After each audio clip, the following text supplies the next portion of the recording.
Hello and welcome. I'm Dr. Adam Dorsey, a psychologist in Silicon Valley, and I am the host of Super Psyched, a podcast dedicated to supercharging your life. Each episode contains fun, high-quality interviews with experts looking at psychology from all angles. Super Psyched is your tool to get more of what you want in your life and less of what you don't. Sex. It's one of life's great paradoxes. Few things can bring as much pleasure and connection, and yet, few things can also bring as much pain and vulnerability. There are so many misconceptions about what constitutes good sex, as well as who we are as sexual beings. And even in this day and age, it can be tough for people to talk about sex in a matter-of-fact tone. Today we will be talking about male sexuality in a very matter-of-fact tone, with a true expert. Jim Benson helps men of all ages and backgrounds know themselves more fully as sexual beings.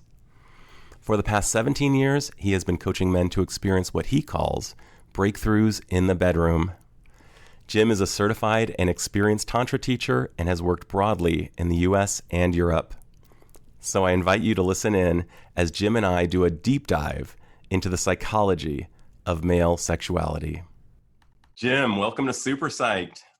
Adam, great to see you and hear you. Likewise, and I understand that I'm speaking to you in a house that predates the United States. You're currently in Western Massachusetts in a house that's north of 240 years old. That's right. It's been quite a shift from my California lifestyle, perfect weather all the time, dude, to like Western Massachusetts, where they have things like snow and windstorms, and yeah, it's a lot of getting used to it. But we do have a beautiful home and some property here, so I'm more of a homesteader now out here in the wilds of Western Mass. Very cool. Well, let's take a look at some of the things that you do, particularly as it pertains to men and sexuality. I'm curious to know, what are some common issues that cause men to reach out to you for your coaching?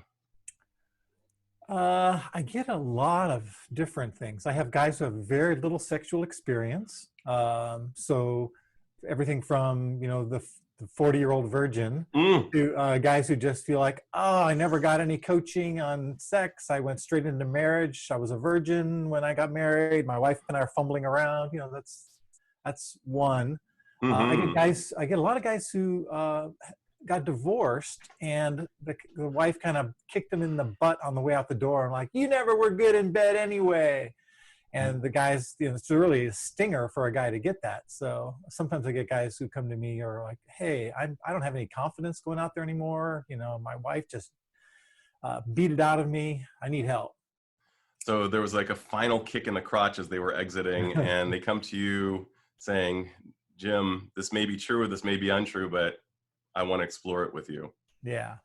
And then I get guys who just want to go from good to great. They're like, well, things are good with my wife. I mean, it's fine, but it feels like something's missing. I know that there's another level that I haven't reached, and I would love to reach that place. So I'm really good at helping guys take their game up from, a 6 or a 7 up to a 9 or a 10. Yeah, and it sounds like you're good really with the entire spectrum, everything from the 40-year-old virgin all the way up to going from good to great, which I imagine is very gratifying for you to actually hear people come back to you saying, Jim, it worked. Yes. Yeah. Sometimes it's like right in the moment, the next call I'll have with a client, or sometimes it's a year down the road, I'll get an email and someone will say, hey, that whole multi-orgasmic, non-ejaculatory full body orgasm thing you coached me in, it happened. Wow, what you just threw had so many syllables and so many concepts strewn together. I imagine that somebody hearing that for the first time might think that that's a fairy tale, if not impossible to reach for the average person. Can you speak to what you just actually threw down? The multi-orgasmic Anyway, I can't even articulate what you just said. It's funny. I discovered stuff. I'm a Tantra teacher and actually teach Tantra teachers. And I discovered something for myself when I was hiring Tantra people to come over to work with me in my house, that there was this thing called orgasm that didn't involve ejaculation. And Mm-hmm. it was revelatory for me. And so I wanted to find out how to repeat it because I didn't want it to be just a one-off thing. I wanted to understand it more. So I did a lot of exploring and a lot of training and a lot of mistakes. And eventually I came up with something that I started leading workshops in called Full Body Orgasm for Men. And it was teaching guys how to use breathing, how to use sound, how to use movement, pelvic rocking, all kinds of things that would enable them to trigger orgasms without having an ejaculation. And so I did a few of those in-person events, and then I changed it to called Sex Energy Mastery, and now it's called Multi-Orgasmic Lover for Men. So it's gone through a lot of iterations in the past 12 years or so. So Jim, is this something that really any ordinary Joe can learn? Any ordinary Joe can learn, but nobody talks about it. There's no education around it at all. You know, in my experience, learning a new skill is overwhelmingly frustrating. You have to go through various stages. I like to think of them as the stage of unconscious incompetence. You don't know what you don't know. Like, I imagine most guys don't even know that this is a possibility. And then you tell them, hey, this is a thing. And they become consciously incompetent. Like, oh my God, I don't know if I'm going to be able to do this. And then they maybe ascend to conscious competence. They can do it, but they use all of their brain, and oh boy, it's hard still. And then after doing it enough times, it just becomes part of them. Unconscious competence. You're familiar with the 4 levels. Yeah, I love that. So I imagine they have to push through a lot of resistance as they're learning these new skills. Exactly. We have old habits of feeling like ejaculation is the be all and end all of sex. It's actually hardwired in us, because how else are we going to have 8 billion people on the planet, right? We've got to procreate to survive. So ejaculation has been very tied into pleasure, dopamine in the brain. It's all very wired up that way. So to decouple it takes some effort, some focus, and some support. So I'm actually working with a group right now of about 25 guys who've done my program online, or they've done the program themselves, and they want some coaching to take it to the next level for them, so they can get support, get accountability, get some tips from other guys. So it's a kind of exciting to do a group format with the men who are all going through this program, the Multi-Orgasmic Lover program. I wonder, about the group dynamics. Here are a bunch of guys talking about things that are so vulnerable in nature. The topics are really scary to even articulate to oneself, let alone to a group. What have you noticed about the group dynamics about discussing such sensitive matter? Well, first of all, I would say that the biggest experience for most guys is relief. Like, oh my God, I'm not alone. Oh my God, I can talk about this stuff because there's nobody else in my life I can talk about. I'm not going to talk about it with my wife. A lot of guys are like that. Or I'm single. I'm definitely not going to talk about it on a first date with somebody. Right. So they're not going to talk about their, performance anxiety or Sure. fear of ejaculating early, or Yes. The history that they had when they were, 7 years old that, created a lot of trauma in their lives. So here's a chance for guys to really open up, and it's amazing to experience them, like breaking through, talking about uncomfortable topics, like other guys are going for it, and they're like, well, he's going for it, I'm going to go for it too. So it's kind of a lively, intense, it's an exciting atmosphere. I'm really loving it. Amazing. I was just having this image. Of course, you're in Massachusetts, so I immediately went to the bar at Cheers, the TV show, and guys talking about things. But in this case, they're talking about sex and going to perhaps spaces they've never gone, perhaps a combination of Star Trek, talking about going to spaces that they've never gone before. Earlier, you mentioned Tantra, and I know there are a lot of misconceptions about what Tantra is. I was wondering if you could explain, what is Tantra? Well, the Tantra that I do, we could probably best classify it as Neo-Tantra, or some would even just say sacred sexuality, because it's separate from the Tantras or Tantra that has a long history and lineage in India. So some people in the 70s, 60s, and 70s took some of the sexual aspects of the Tantra and brought them back to the West and decided to help people have better sex lives based on a combination of these tantric principles, but also bioenergetics, psychology, even things like movement and dance. So they combined it all together to have this thing that we now call in the West Tantra, which is the thing that I teach. And it's the point of it is to have people have greater intimacy and connection with themselves and be able to share that with a partner in a way that brings about greater joy, greater pleasure, greater fulfillment. So it sounds like it starts with the individual himself before he actually breaks it out to a partner. Well, that's the ideal. And in fact, in my multi-orgasmic lover program, I talk to guys about learning to fly solo before you take passengers. So, if you're going to learn how to cultivate pleasure in your own body, then you're a turned on guy. And the woman is like, oh, I've not been with a man who's so focused, on pleasure for himself. I don't mean a selfish kind of pleasure. I mean like being like a pleasure powerhouse that the woman can plug into, literally. And then all of a sudden she's like, whoa, yeah, this feels so good. And they're on board, and it's just a really good vibe all around. Right. I've noticed that because sex is not polite talk, and we haven't really been somehow socialized to talk frankly about sex, almost the way we would maybe about a car, very frankly, that euphemisms like down there and other words are used that don't really describe either the organ part or the sensations, that there seems to be a lack of flow of communication, almost like sex as a second language is something that most people are not conversant in. That's what I've noticed. I'm wondering if that's consistent with something that you've experienced. Yes, unless someone is, in the business like Mm-hmm. I am, or they're used to talking about sex. It's a muscle you have to build. And a lot of that is due to cultural, familial, religious oppression. This society is not designed to talk about sex. If you think, I'm like right now, and I'm in the middle of Puritan New England. Right. And you think about the culture that America has come from, or so much of Western culture. Europe, maybe less, but certainly they have their issues.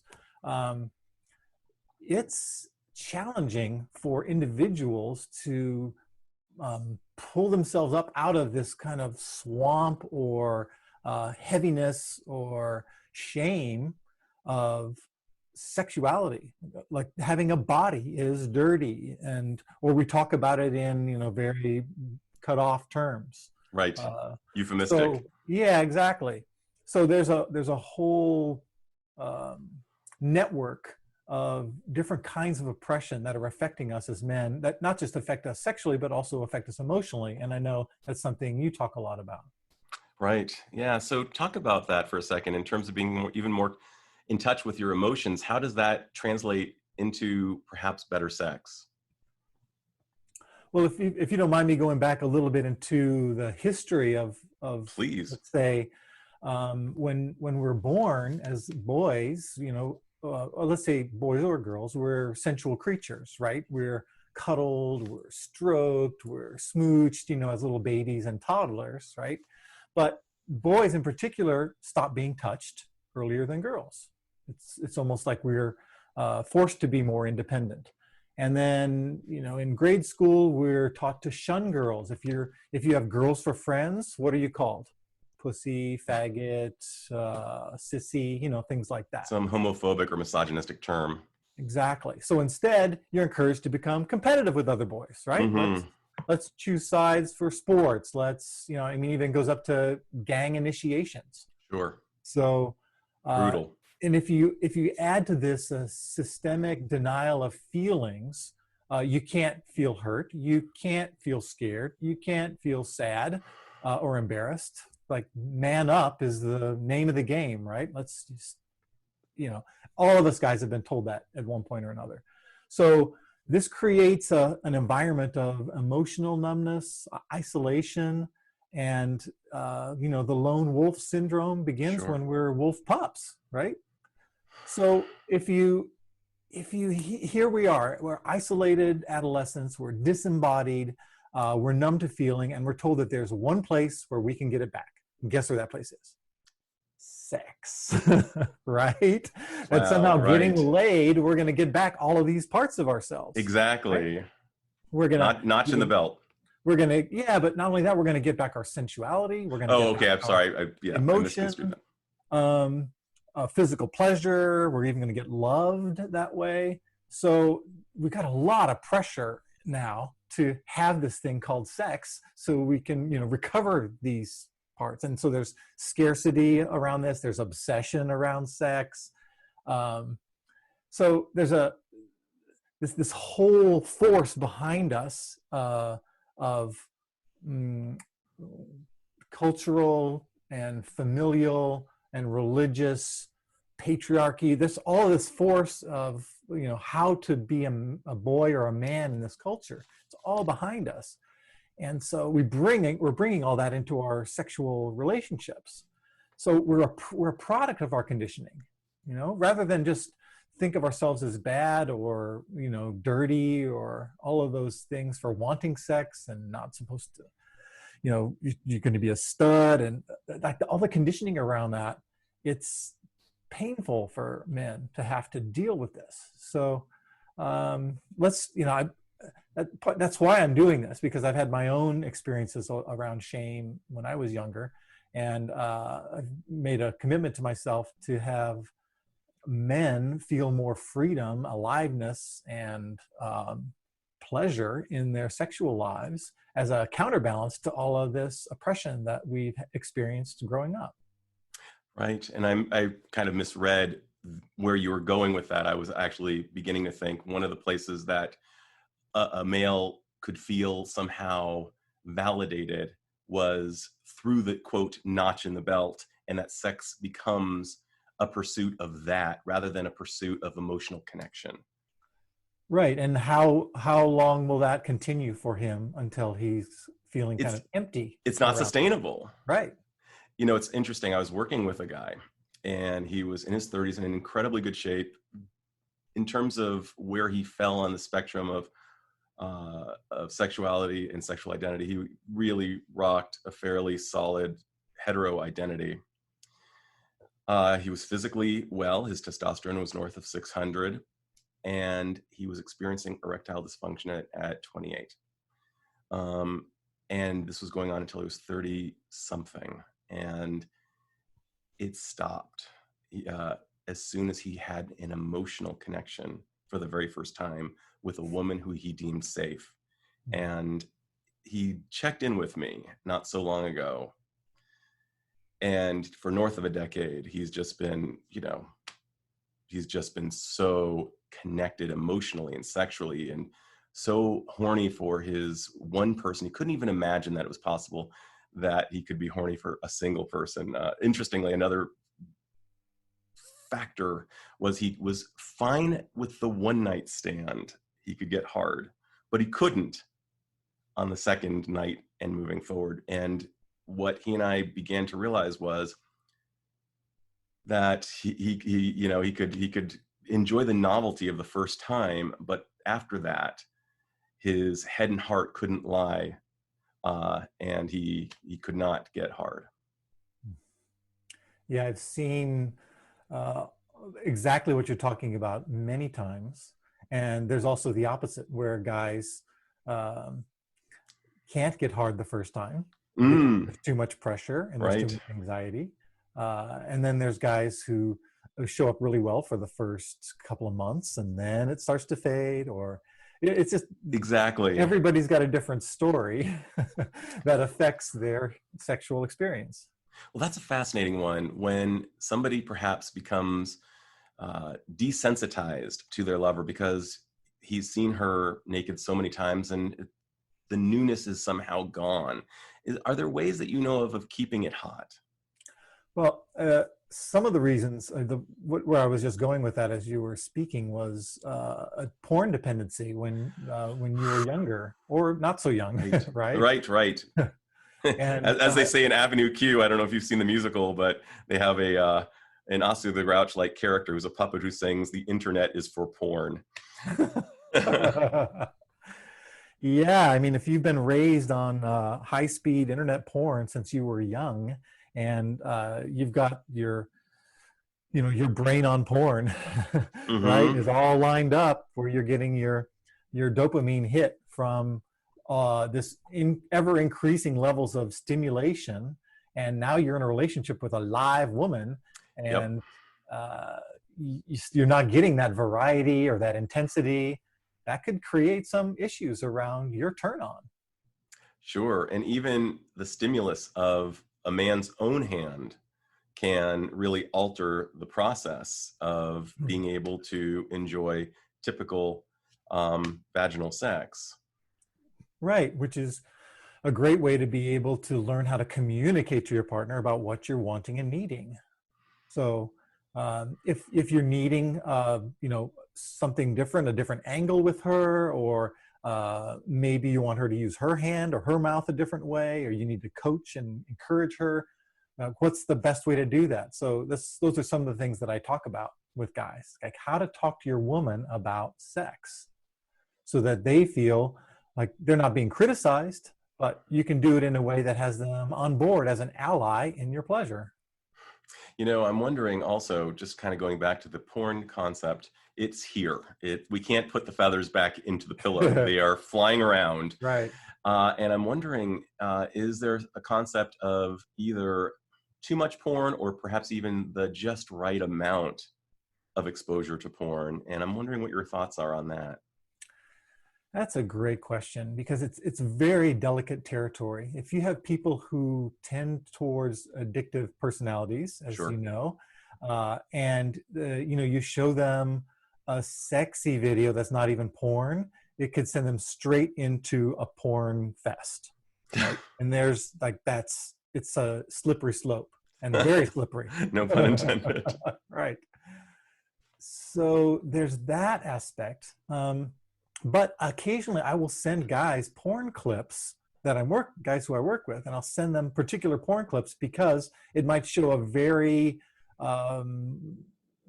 extraordinary way of going down on a woman. And I would send it with some notes and say, look how he's doing this. He's not doing it like, the porn video where it's all just about the right angle and, licking like a machine gun on her clit. Like maybe there's something else you could do that would feel really good for her. And here's some examples of that. So I would send guys clips to show them that, or that I have other resources that I send them to. So is it porn or is it education? Is it something that you're using to just get off on, or is it something that you can use as a tool to learn about? So yeah, it almost feels as though porn can be used as a tool, or porn can almost basically deplete us from our birthright of having a good sex life. Right, exactly. So one of the things I do to encourage guys in the multi-orgasmic lover program, whether I'm doing a group with them or whether they're doing work on their own, is to really look at their relationship to porn and to shift from having their experience of sex be about a visual stimulus and have it be more about a sensate, a kinesthetic, a somatic experience inside of their body. So that instead of visualizing a hot scene or watching a hot scene, they can feel in their own body, the energy body, what's happening. Oh, I'm turned on. I've got a lot of stimulation. It wants to come out in an ejaculation. I wonder if I can do something different with that than have an ejaculation come out. Oh. So I'm here to help guys answer that question. What can they do other than just ejaculate and then feel depleted or feel shame or whatever it is that they're feeling? Not that every ejaculation has to have that, but there are other options than ejaculating and watching porn. Sure. I'm just thinking about I'm going to geek out for a second. So geek out alert. The autonomic nervous system is really comprised of two facets: the sympathetic nervous system, which is our fight and flight, which is a boner killer. And then there's our parasympathetic nervous system, which allows us to relax. It allows us to rest and to digest, and is more appropriate for sexual interaction, at least in my experience. And I'm just wondering if that's consistent with what you know, how you orient men in their sexuality, trying to get them more tapped into their parasympathetic. I appreciate you bringing up the geeky because I actually talk about parasympathetic and sympathetic in my work. And so for guys who tend to ejaculate early, we don't want them going into sympathetic because that's going to have them ejaculate quickly. So for those guys, staying in parasympathetic is helpful. So using sound, movement, breath, those are all really helpful in specific ways that I teach. And for guys who have trouble getting aroused, you need to have some sympathetic in there. So I kind of look at it as the two have to weave together. So you, for instance, you might need to relax in order to start the sexual process. And as you're relaxing, you find it easy to get turned on. Okay, now we're moving into sympathetic. So we're moving into more arousal, you're getting turned on. If you just stayed in sympathetic, you'd go quickly to an ejaculation. Sure.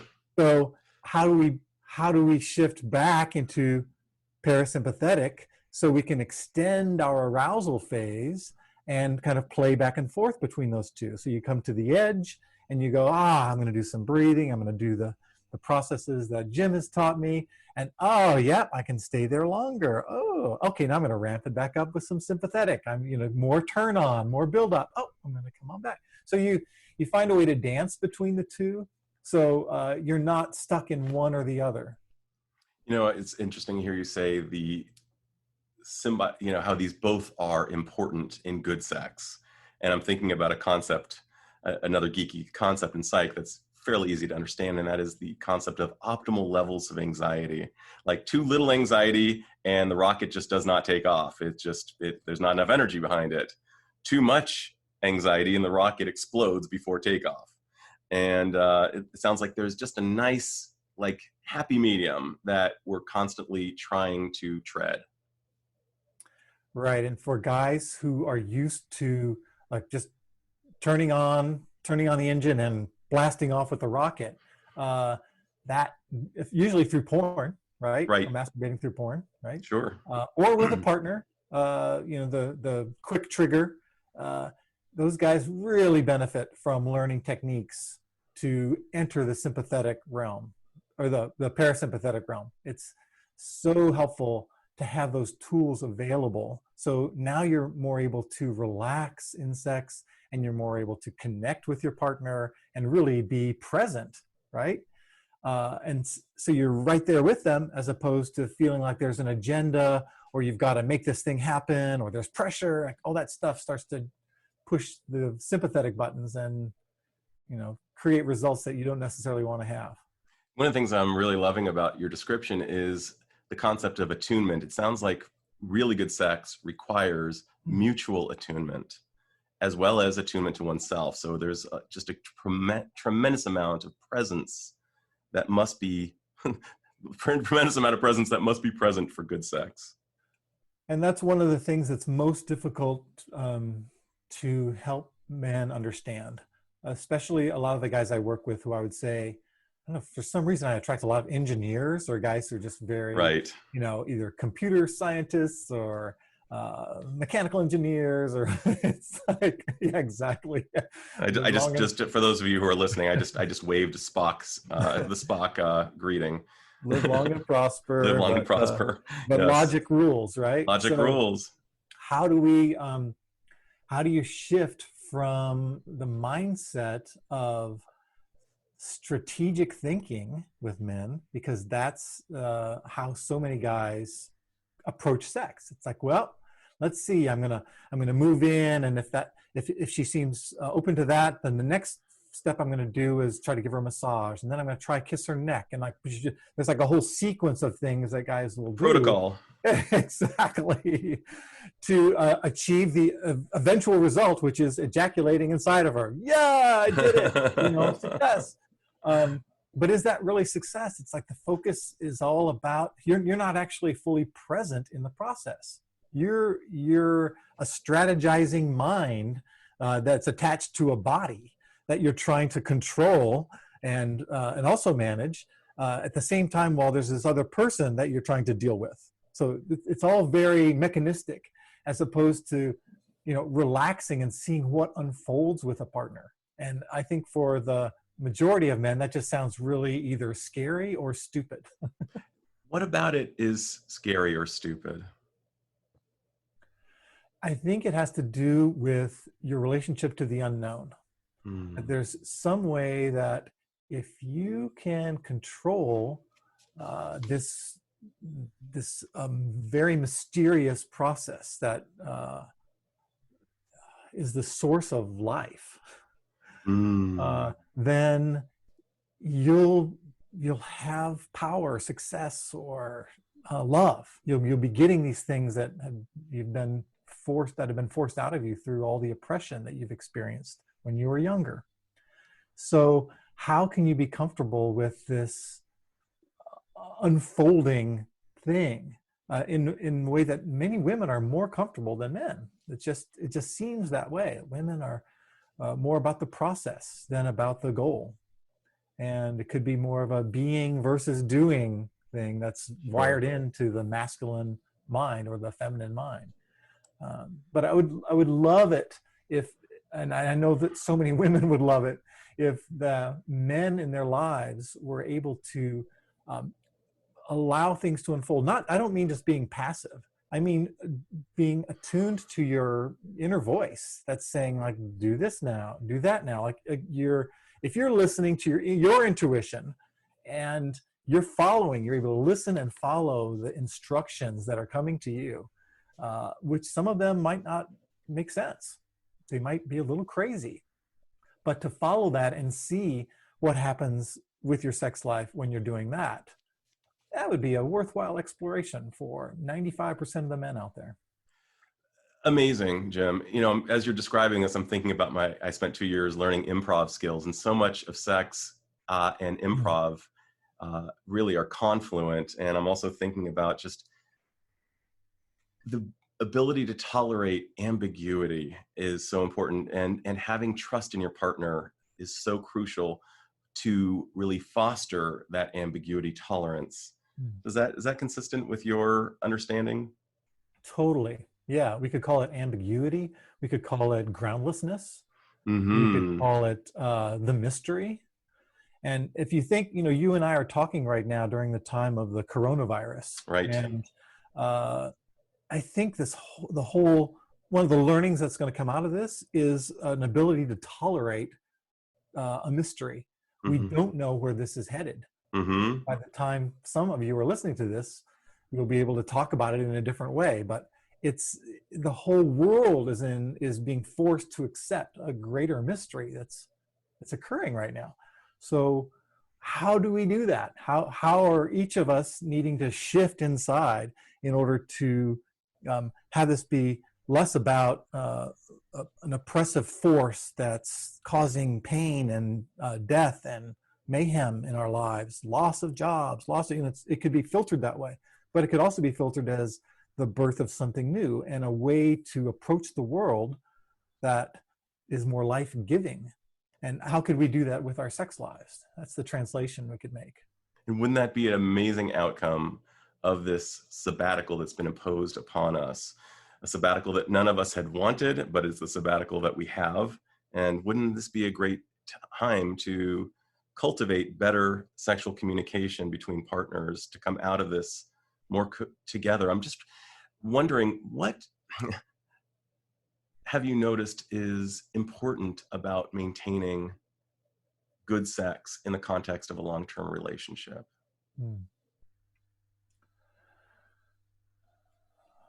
You could probably come at it from different angles. Like, well, it's important to keep the romance alive. There'll be there'll be coaches or therapists out there who are like, well, you just have to re-romance each other. It's simple. You just treat her like you did when you had your first date, and you buy her roses, and like, you do the things that you did in order to capture the relationship. You start them up again, and there's value to that. But for some people that rings false. It's a little hollow to do that with a partner that you've now known for 10, 20, 30 years. So how can you be with each other as you are now and not how you were then? That's a good question, because your bodies have changed over time. Right. Your needs around sex have definitely changed. For some people, they were hot at the beginning and they've just tapered down to maybe even feeling asexual. Mm-hmm. And by hot, you're not just talking about looks, you're talking about their own sexual desire. That's right. Yeah. Their own sexual desire. So every story is different for couples. And for me, I think if you can come to a place where you're connected in the heart and that you're feeling a sense of warmth and allyship with your partner, and like, yes, I can meet you in the heart. That's the starting point for all of this. I have friends of ours who lead a workshop called After the Honeymoon, which I think is a great title. Great title. And what happens after the honeymoon, and what are the ways you can do to bring back the love? And it's such a big question, but I think that it really does start with the heart, and then it starts with intention. What do you want to create now going forward with your partner? And earlier on that concept of attunement, I'm really taken by the idea of the platinum rule, which is superior to what used to be called the golden rule: do unto others as you'd want done unto you. That's kind of insufficient, because what I might want might be vastly different, or how I can see love might be very different from how my wife does. I know that there's a great book out called The 5 Love Languages that describe 5 ways to connect with your partner. And the platinum rule, basically, in my words, is do unto the other as they want done. And that requires a spectacular amount of attunement and the recognition that what they want may be very different from what you want. And I love your idea of starting with the heart, that is the way back into rekindling love. It's not just by perhaps a perfunctory purchase of flowers, unless the flowers are spectacularly meaningful to her. If they have great currency, and I'm making it a male to female giving of flowers. Of course, it could be vice versa if the male enjoys receiving flowers. But really tuning in and recognizing the value of what the other cares about. Yeah, I love that you're bringing that up. It really is a platinum rule. And when I work with couples on video conference together, the woman might have a complaint like, he doesn't touch me like I want to be touched. I'm like, okay, let's start there. So, just simply having him touch her arm and having her be able to communicate, what she's feeling and experiencing, very, very gently. And for me to coach him around not just touching her like she's an object, but to feel the pleasure in the touch. Like, what feels good for you as you're touching her? Oh, I'm aware of the heat in her arm and the little tiny hairs there. That feels good to my fingertips. Like that process of you dropping into sensation and not in any kind of strategy. There's no strategy right there. There's just contact and touch. You're present in that moment when you're really doing that. So if I can get couples to extend that experience of presence over time, now we're talking about a way of renewing turn on, because you're just right there with each other and in a very real and present way. That's amazing. And I can also see a common culprit of sexual disconnect as being perhaps the male in that scenario doesn't understand why she likes having her arm touched, because he doesn't like having his arm touched. So it's really hard for him to tap in. And what you're doing is you're coaching him on recognizing that that is actually the fuel for her.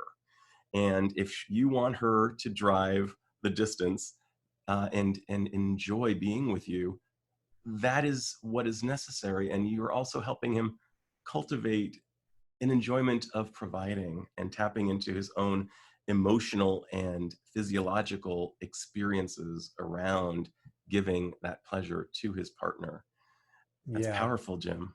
that's exactly right, Adam. And I just want to give a personal example. Like, for instance, for me, one of the biggest turn-ons my wife could do for me would be to take her fingernails and slowly drag them up my sides, or with full presence and consciousness, gently comb her fingers through my chest hair, like really softly. And I'm like, ah, That's like an immediate entrance into like, oh yes, we are in fact a couple. Yeah.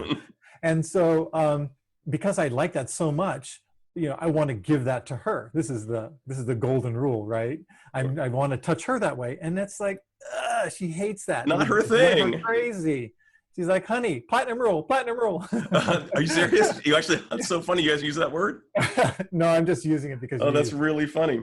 So well, let me just finish. Oh yeah, sorry. So for her, if I just rested my hands on her back and just felt into her body and imagined, being close to her and was breathing in time with her, like, that's the biggest turn on for her. So no movement, because the movement actually disturbs her out of the feeling of closeness and intimacy. So we have totally opposite ways of touching each other, and I have to really watch it because I still slip back into touching her the way I want to be touched. I'm just bringing this up as an example. Like, it's such a good one. It's work, it's work, because I keep thinking that that's what she wants. Because who wouldn't? That's what that's my favorite. Exactly. And the amount of presence that requires, and the amount of kind of a system override. I'm thinking kind of in computer terms on a PC, which would be a Control-Alt-Delete function. It requires a system override to say, wait, hang on a second, just because I like this doesn't mean she does. And I'm also thinking this paired with some research that I came across, and I don't know the exact percent, but people have become so disembodied in their sex lives that there's a vast percent of people who think about emails. I read that 10% of people under the age of 25 have found it okay to text during sex. I need to get that actually validated, but that kind of blew my mind. But I know that people think about meetings and work and other things besides what's actually transpiring in this miraculous moment of sexual connection. And I'm wondering, what are your thoughts on that? Yeah, I mean, I think it's so important to set aside time. I mean, it just sounds like blah, blah, blah, set aside time, but I'm serious. Like, this is really critical to do this. And, sometimes you'll go to I don't know if you've ever gone to a dinner meeting or times with friends where you have dinner and you put your phones in a pile. Good practice. Simon Sinek describes that process. No phones at dinner. No phones. And so you just have no phones. It just blows my mind that there's some percentage of people who are like texting during sex. Like, oh yes, I'm coming. Like, what? That's how is this beneficial, and how is this natural? So not just setting aside time like date night, but actually have time when you can get away together. And for us, it's getting away from the child, because having couple time when you're in a hotel or you're in an Airbnb or you're camping somewhere together while the rest of the world disappears is crucial. I mean, that's how else can you be present? And if you're not wanting to do that, you really need to look at your issues around using activity or work or social network in order to avoid feeling intimacy. And if that's the case, what are you avoiding? Like, what's there that you don't want to contact? And I imagine that's something that you help your clients really identify. Yes, it is. And it's not comfortable to look at that. It's not a simple process. It's easy to avoid paying attention to that. And back to the idea of being parents, so many adults have memories of hooking up in college and it just being so easy, so spontaneous. And now it needs to be scheduled. And Esther Perel describes that it's crucial for married couples to actually calendar, as unsexy as that sounds, to calendar sex. Say, meet me in the bedroom at 9 o'clock or whatever time it is. And that for the first few minutes, it will be awkward transitioning from washing the dishes, childcare, whatever it might be, to reconnecting. But that it's so crucial to do that. And to kind of justify that idea, one of my favorite axioms is the quality of your child's world depends upon the quality, or I should say, actually the axis around which your child's world spins is the quality of the connection you have with your partner. And I think that's so important. And sex is a fairly efficient way of finding that. It doesn't necessarily perhaps mean vaginal sex and intercourse, but some type of a physical connection. What are your thoughts on calendaring, and what are your thoughts on just finding a way to connect physically on the regular? I love calendar time. And it's different for different couples. Some people have date night. Some people have Saturday morning. Some people have, send the kid to grandma for an overnight. Sure. So I can have an evening and a morning. And I've had something with partners probably for the last 25 years that I've called naked snuggle time. And naked snuggle time. Yeah, basically you take off your clothes, you climb into bed, and then you're with each other. And you might have to, talk for a little while in order to drop into a place where you're actually sensual and sexual together. It just might take a little bit, because there's that thing that you did, 2 days ago that she's resenting you for, or, what about the time when she, dissed you in front of friends or whatever? You're like, there might be resentments, and you have to clear some stuff. And if you can do that in a way that doesn't escalate into a fight, finding good communication skills and, being able to talk about difficult subjects with the goal to connect physically and intimately. That naked snuggle time. That is absolutely brilliant. And what you're describing, what's that? Just to drop the agenda of, it doesn't have to turn into sex. It's like, we're naked, we're close, we're connecting, we're talking. And I'm guessing oxytocin is being transmitted, that endogenous yummy cuddle chemical that is so precious, as well as a whole host of others, dopamine and serotonin and a host of other really important cocktails are coursing through our bodies when that happens. Yeah, and it can turn into sex. You might get there might be an erection that occurs, or wetness, or turn on, and you can do whatever you want with it. Let it just unfold. This is where we're coming back to the presence with each other. We're just going to be present, see what arises. Ha ha ha. That's yeah. And one of the things, just even bringing up levity and humor, I think that you're kind of tapping into, and perhaps unintentionally, a really important idea when going on your sexual journey, is to handle it with levity and humor, because I think that many of us take it so seriously and we feel so ashamed. What are your thoughts on levity as a part of the process of connecting with your partner? Well, sex is way too important to be taken seriously. It's a great quote. Right? Sex is way too important to be taken seriously. I just had to say that again. I love that. I think I'm distorting an Oscar Wilde quote. Well, thank you for that, Jim. That was a gem.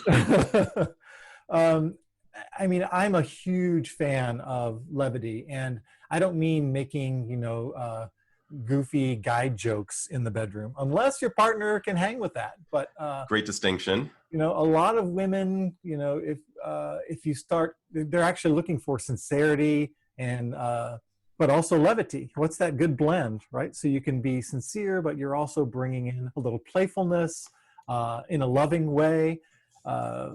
So having, again, a lot of the engineers and guys I talk to are way too serious about sex, and that's partly what creates the anxiety and the pressure when they're about to go into sex.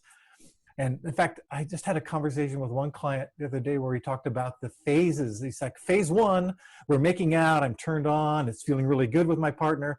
Phase two, as soon as the clothes come off or we're about to have sex, I shift into another mode. And oh God, now there's pressure. And it's like, how can we eliminate these whole two phases? How about if it's just one seamless experience of going from turn on to finally penetrative sex? What's keeping you from doing that? Well, there's a lot that might be keeping you from doing that. There might be history that you have with this partner. There might be your own anxiety and fear of failure. There might be something's not right in between the two of you. There's a resentment. Something physically is off. You're not feeling physically healthy, and neither is she. So there could be a lot of things that keep you from going all the way into sex. And the key is being able to talk about it, to be with each other in a loving way, and to find some level of acceptance with what's happening rather than the agenda that you want to push. Wow. We've been talking primarily around heterosexual couples. Have you ever worked with gay men or men who identify as more sexually fluid? And are their issues similar, different? What are your thoughts on that? I would say similar issues. I mean, so much of what you and I are talking about and the way I phrase things is heteronormative, and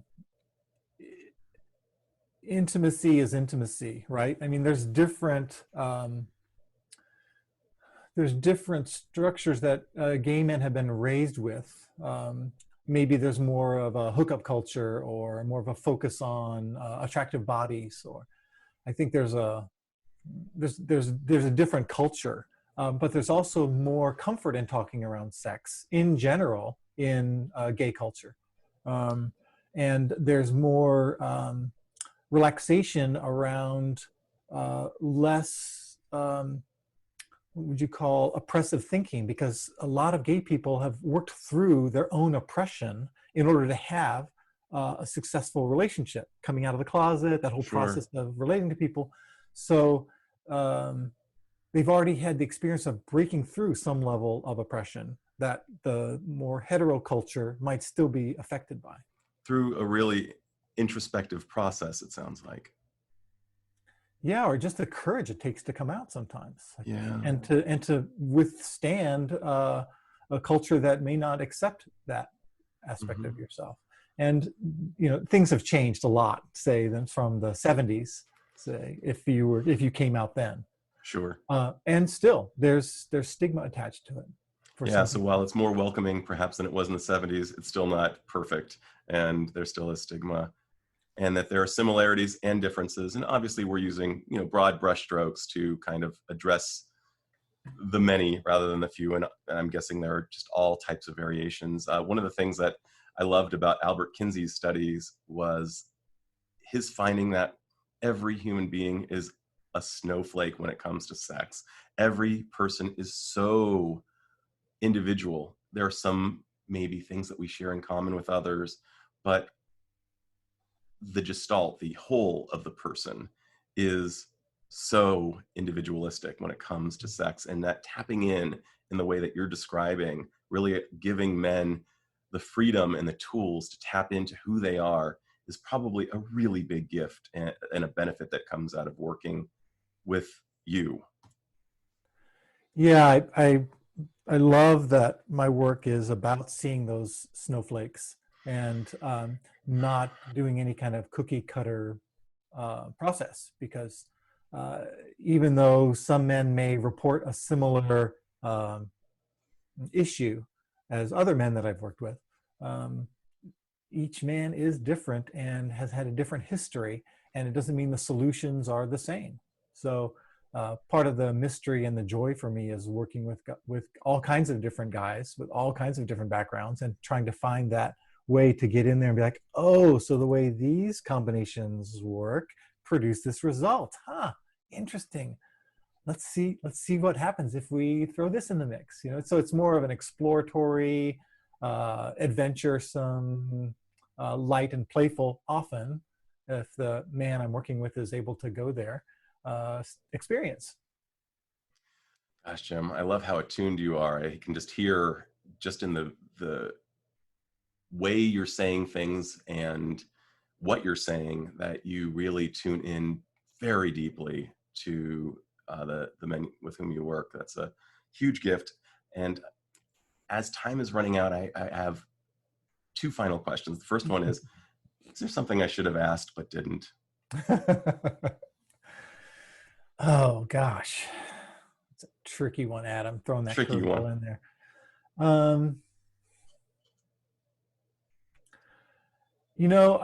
I know your wheelhouse is working with men and emotions, and I think for so many of us guys, it's about recovering our feeling nature. I'm just thinking of a Callahan comic I saw in the 80s. It's got a picture of the woman with a gun, and she's just shot this guy, and he's laying there with a bullet hole and blood coming out. It's very graphic. Sure. And it says the caption underneath is, Chuck finally gets in touch with the feeling, and Chuck is saying, it makes me feel dead when you do that. Oh my God. I'm like, how many Chucks are out there, right? Like there's a lot of Chucks in the world. And so for men to actually contact feeling, understand different feelings, like the nonviolent communication has a whole list of feelings, like sad, and under sad there's 15 or 20 different feelings, right? Yeah. Shades of that. So contacting feelings inside of yourself and making space for that to happen, when it's happening, like, oh yeah, I'm feeling angry. Oh, to work the spectrum of feeling, invariably has an extremely positive effect on a man's sex life. So if you did nothing else other than contact your feelings in a way where it becomes a very real experience for you on a daily basis, your sex life will take off. And I'm just thinking about how many Chucks have lived and died, and that the dash between their birth date and their death date was really devoid of feeling, and how tragic that is to live a life without that. So may Chuck rest in peace, and may we learn from his cautionary tale. So my final question for today, Jim, if by magic you could help men on a large scale with their relationship with their own sexuality and what do you imagine would happen on a large scale? That we get healthy sex education when we're younger, and sex and relationship education, like how to communicate about what you need, how to take responsibility for your own sexuality, not to demand that others give you something. Like there's probably some very important courses that would be as important as, or more important than learning basic personal finance or how to read and write. Right. There's essential relationship and sexual skills, which, given the culture that we're in, it's not likely to happen anytime soon. But if I could wave my magic wand and make it happen, there would be people like me and a lot of other sexperts that are out there that would be helping younger people learn from a very early age how to be with their sexuality and their intimate relationships.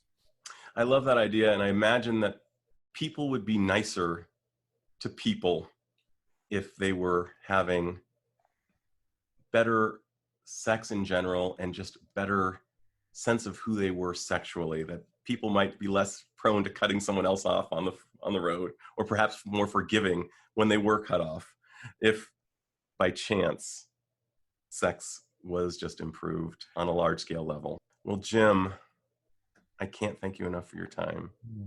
I have a funny feeling there's going to be a volume 2 with you, but I can't thank you enough for volume 1.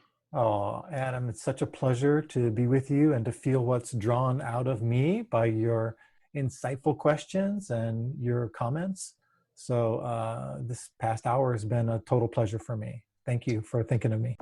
This is Dr. Adam Dorsey thanking you for listening to Super Psyched. To listen to other great episodes or to get more information about today's episode, please visit me at my website, dradamdorsey.com. That's DradamDorsay.com, and click the Super Psyched podcast link.